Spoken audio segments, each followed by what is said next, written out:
Hello friends, in this video I will show how to install wireless display feature in Windows 10 or 11. So open settings and here click on apps,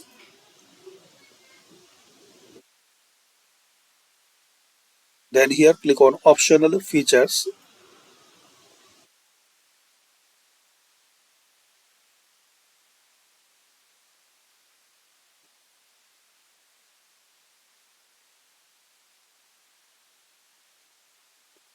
Now click on view features and search wireless display.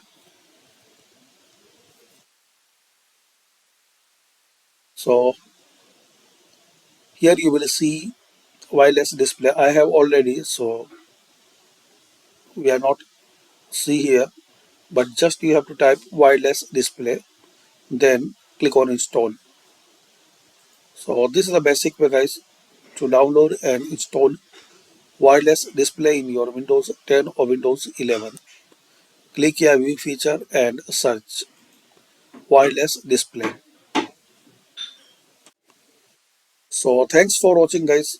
Subscribe this channel for more useful videos.